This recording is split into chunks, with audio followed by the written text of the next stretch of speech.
The first thing Marlene noticed was that her daughter wouldn't look at her. Not once. The private jet had barely stopped on the runway when reporters swarmed. Cameras flashed, blinding the autumn afternoon. Airport staff lined a red carpet, holding back the surging crowd.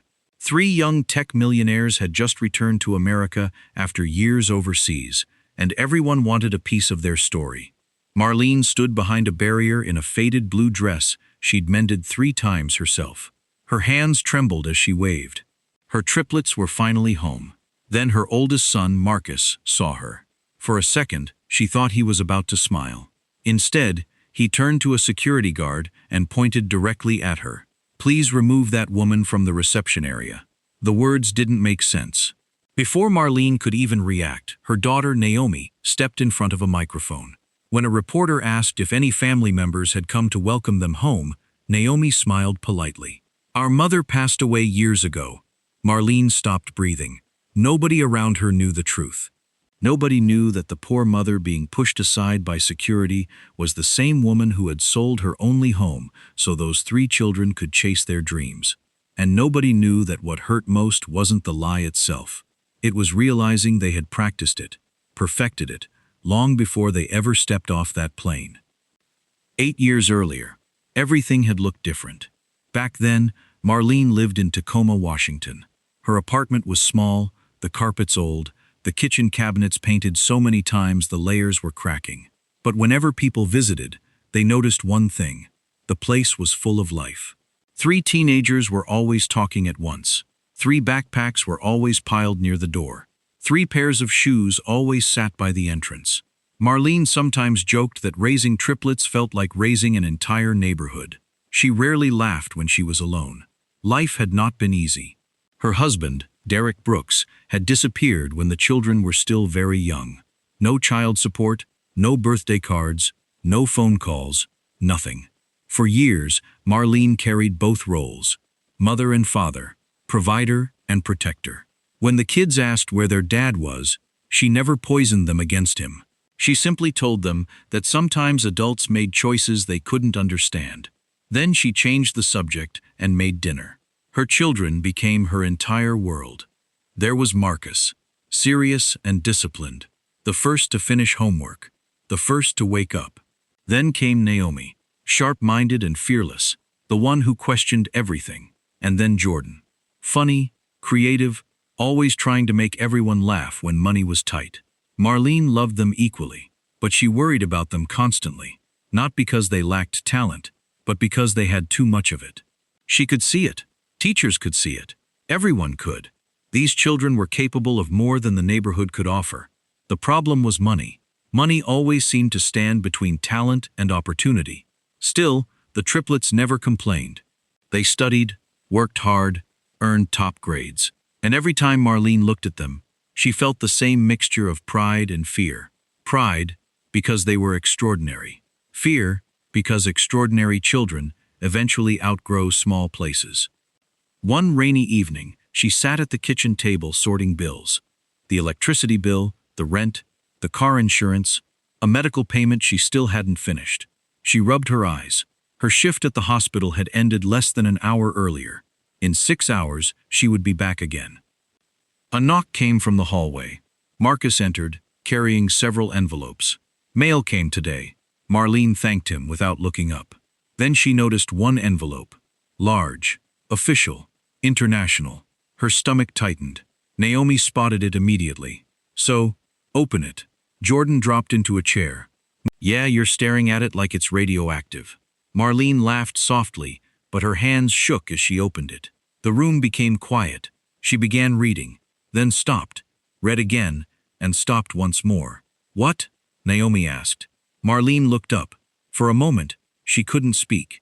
Her eyes filled with tears. Marcus looked worried. "Mom?" She swallowed hard. "It's from the Global Futures program." All 3 teenagers froze. Everyone in the house knew that name. The program selected a small number of exceptional students every year and placed them in universities overseas. Thousands applied. Very few were chosen. Marlene continued reading. Then she sat down slowly. All 3 had been accepted. Not 1, not 2. All 3. For several seconds, nobody moved. Then Jordan shouted first. Naomi burst into tears. Marcus simply covered his face. The tiny apartment exploded with emotion. Hugging, laughing, crying, dreams suddenly felt real. Marlene held all three of them as tightly as she could. In that moment, she truly believed every difficult year had been worth it. But later that night, after everyone went to bed, she sat alone at the kitchen table and finished reading the documents. Her smile slowly disappeared. The scholarships covered tuition only. Tuition, not airfare, not housing deposits, not insurance, not living expenses, not the costs required to get 3 teenagers across an ocean. The numbers on the page made her chest tighten. They were impossible, or almost impossible. Marlene stared at the paperwork for a long time. Then she looked around the apartment. The worn furniture, the old clock on the wall, the framed photo of her parents, the keys to the small house they had left her years earlier. The last thing she truly owned. Her phone suddenly rang. The number was unfamiliar. She hesitated before answering. "Hello?" A calm man's voice came through the line. "Ms. Brooks?" "Yes? My name is Robert Clean. I'm an attorney." Marlene frowned. "An attorney?" "Yes. I'm calling regarding a matter connected to Derek Brooks." The room went silent. For a moment, she thought she had heard the name wrong. Derek, the man who had vanished, the man her children barely remembered, the man she had not heard about in years. Marlene slowly sat upright. Then the lawyer said something that made her blood run cold. "There's a file that I believe you need to see." Marlene sat at the kitchen table long after the call ended. The apartment was quiet now. The triplets had gone to bed, exhausted from celebrating their acceptance into the Global Futures program. Their laughter still seemed to linger in the walls. But Marlene couldn't move. The lawyer's words kept echoing in her mind. A file connected to Derek Brooks. After all these years. She looked at the clock. Almost midnight. For a long moment, she considered calling back immediately. Then she stopped herself. Whatever Derek had left behind could wait until morning. Her children could not. She folded the scholarship papers neatly and stared at the numbers again. Tuition covered. Everything else wasn't. The estimate for airfare alone nearly made her stomach hurt. 3 international flights. 3 housing deposits. 3 years of living expenses. It was too much. She thought about the small house her parents had left her. It wasn't much, but it was hers. A place of stability, in a life that had often felt chaotic. Selling it would mean giving up the last tangible link to her past, the last safety net. But what was a home if not a place for her children to thrive? What was security if not the chance for them to reach their full potential? The next morning, Marlene called Robert Clean. He met her at a quiet cafe downtown. The file he presented was thin, but its contents were heavy. It contained a will, dated years ago, leaving a substantial sum to Derek's children, held in trust until their 25th birthday. The catch? The trust was contingent on them pursuing higher education abroad. Derek, it seemed, had always believed in grand gestures, even in absence. The money was enough, more than enough, to cover all the expenses the scholarships didn't. Marlene stared at the documents, a strange mix of anger and relief washing over her. Derek had been gone for years, yet his ghost still provided. It was a bitter pill, but her children's future was worth more than her pride. With the house sold and the trust funds secured, the triplets' path was clear. The goodbyes at the airport were tearful, full of promises. "We'll call every week, Mom. We'll send photos. We'll visit for Christmas." Marlene hugged them tight, her heart a fragile mix of joy and sorrow. She had done it. She had given them the world. The first year passed quickly. Video calls were frequent, filled with excited stories of new friends, challenging classes, and exotic cities. Marcus was excelling in engineering in Berlin, Naomi was studying law in Brussels, and Jordan was pursuing design in London. Marlene lived vicariously through their adventures, her small apartment feeling emptier but her heart full. Then, slowly, subtly, the calls became less frequent. The stories grew shorter. The promises of visits turned into vague mentions of busy schedules. Marlene never complained. She understood. They were building lives, important lives, far away from Tacoma. One rainy October morning, She collapsed while cleaning a hospital hallway. It wasn't dramatic. No screaming, no sudden emergency. Just dizziness, then darkness. When she opened her eyes again, she was lying in a hospital bed. A doctor stood nearby, reviewing test results. "You gave us a scare." Marlene tried to sit up. The doctor gently stopped her. "Easy." After several tests, the diagnosis was clear. Early-stage heart failure. Manageable, treatable, but serious enough that lifestyle changes were necessary. Less stress, less physical strain, better monitoring, more rest. Marlene almost laughed. More rest? The phrase sounded absurd. Who exactly was going to pay her rent while she rested? The doctor wasn't cruel. He was simply realistic. Her body had been carrying too much weight for too many years. Years of double shifts. Years of skipped meals. Years of putting everyone else first. That debt had finally come due. The hardest part wasn't hearing the diagnosis. It was making the phone calls afterward. Marcus answered first. He sounded genuinely concerned. He asked questions, promised to call again. Then a meeting interrupted him. Naomi called later that evening. She sounded upset, but she was preparing for a major legal conference. Jordan sent flowers. Beautiful flowers. Expensive flowers. Flowers that sat beside her hospital bed long after the conversations ended. None of them came. Marlene understood why. At least she tried to. International flights weren't simple. People had careers, responsibilities, deadlines. She repeated those explanations often, mostly to herself. 3 days after being discharged, someone knocked on her apartment door. Marlene expected a delivery. Instead, she found a young woman carrying 2 grocery bags. The woman smiled awkwardly.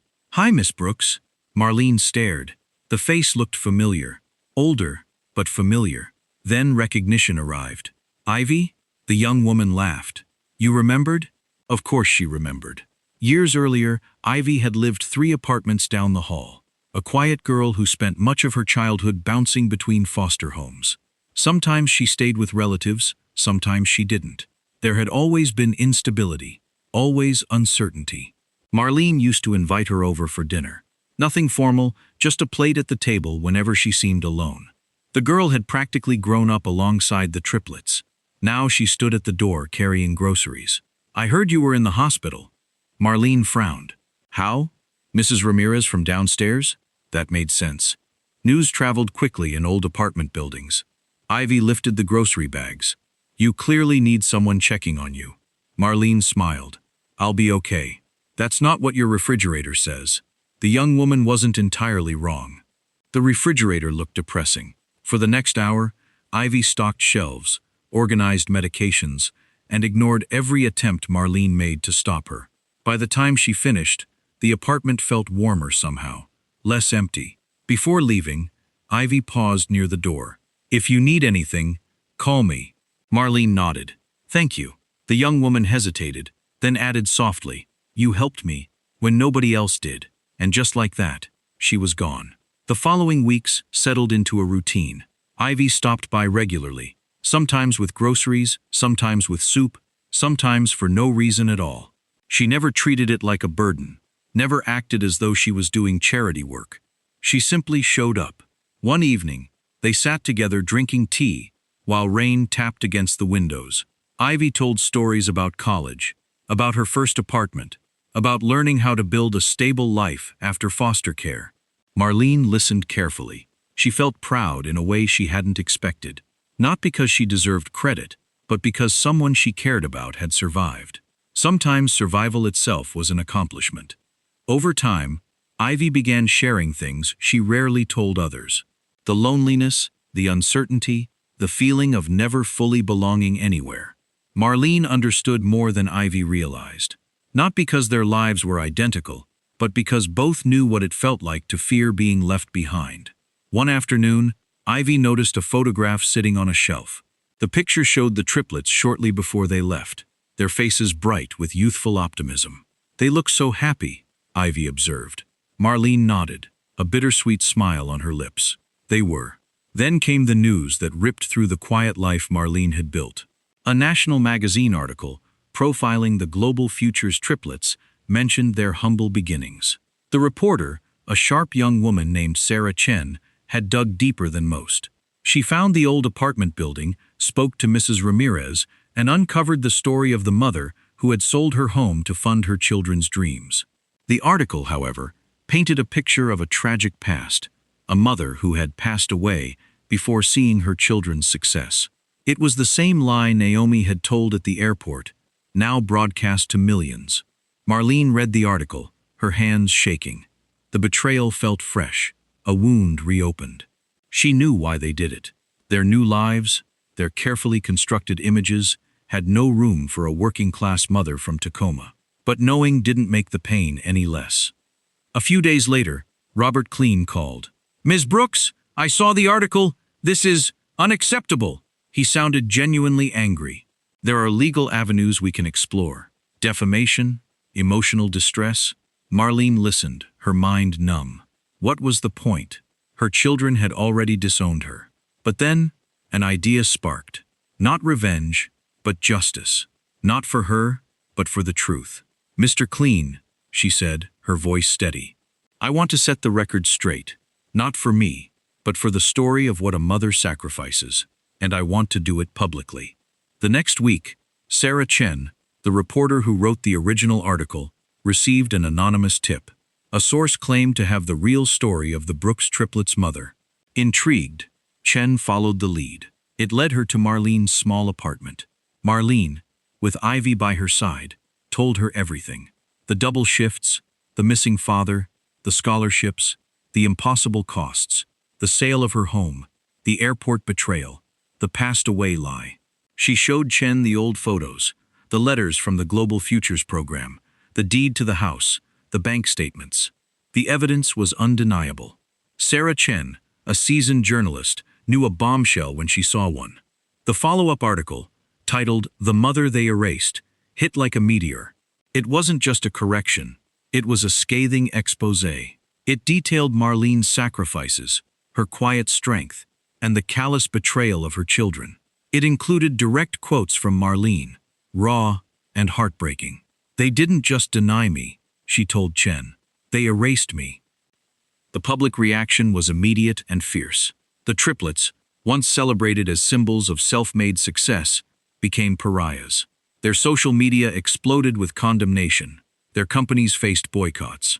Marcus's tech firm in Berlin saw a significant drop in stock. Naomi's legal organization in Brussels faced ethical investigations. Jordan's design projects were canceled. The carefully constructed empires they had built began to crumble. They were still millionaires, yes, but not untouchable, not celebrated in the same way, not protected from the truth anymore. Several months later, Robert Klein called Marlene again. The legal process connected to Derek's trust and long-forgotten corporate holdings had finally concluded. The old construction company Derek had invested in before his collapse had gone through multiple mergers over the years. The ownership shares had survived, tiny percentages, almost worthless at first, not worthless anymore. The final valuation stunned everyone, especially Marlene. She had spent most of her life worrying about rent payments and grocery bills. Now she possessed more wealth than she had ever imagined. The news reached the triplets quickly. Marcus requested a meeting. So did Naomi. So did Jordan. Marlene agreed. They met at the same apartment, the same table, the same chairs. But everything felt different now. The three siblings looked nervous. For good reason. Marcus spoke first. "You deserve all of it." Marlene studied him carefully. Years ago, she would have searched for hidden motives. Now, she simply listened. Naomi lowered her eyes. "We don't expect anything." Jordan nodded. "We know that." For the first time, Marlene believed them. Not because they had become perfect, but because they finally sounded honest. Yet, honesty did not erase history. Some wounds healed slowly, others never fully disappeared. A month later, Marlene announced her decision. The majority of the money would not go to her children. Instead, she created the Brooks Family Foundation, named after the parents who had raised her, the people whose small house had once saved 3 futures. The foundation funded scholarships for students from low-income families, single mothers struggling to stay in school, young adults aging out of foster care, children who needed one chance, just one, the same kind of chance her own children had once received. When reporters asked why, Marlene gave a simple answer. Opportunity changed my children's lives. I wanted to change someone else's too. The first executive director was not Marcus, not Naomi, not Jordan. It was Ivy, the quiet girl who had once arrived carrying grocery bags, the foster child who had stayed when others disappeared, the young woman who had shown up without expecting anything in return. When Marlene offered her the position, Ivy cried, then hugged her. And for the first time in many years, Marlene felt something she thought she had lost: peace. Years passed. The foundation grew. Scholarships expanded. Lives changed. The headlines slowly faded. The scandal became old news. Time moved forward, as it always did. The triplets remained in contact. At first, the conversations were awkward, careful, uncertain. Then gradually they became real. Not because Marlene forgot, but because everyone finally stopped pretending. One autumn afternoon, nearly 4 years later, someone knocked on Marlene's front door. When she opened it, Marcus stood there, Naomi beside him, Jordan beside her. No cameras, no announcements, no business proposals, just 3 adults carrying the weight of choices they could not undo. They looked older, tired in ways success could never fix. Jordan spoke first. "We were nearby." Marcus smiled weakly. "We wanted to see if you'd have dinner with us." Naomi's eyes filled with tears. "We miss you." That was all. No speeches, no requests for money, no expectations, just the truth. Marlene looked at them for a long moment. She remembered the airport, the gala, the years of silence. She remembered the little apartment, the goodbye at the security gate, the promises, the disappointments, the love, all of it. Forgiveness, she had learned, was not the same as forgetting. Some doors could never return to the way they once were. But that didn't mean they had to stay closed forever. Finally, she stepped aside. "Come in." The 3 siblings entered quietly, not as successful founders, not as public figures, not as children demanding another sacrifice, just as people trying to do better than they had before. And for now, that was enough. Later that evening, laughter drifted from the kitchen once again. Soft, imperfect, real. The kind of sound that reminded Marlene what family truly was. Not blood alone, not success, not history. The people who chose day after day to show up. And as this chapter of her life finally settled into peace, perhaps the question left behind was a simple one. If you were in Marlene's place, would you have opened the door again?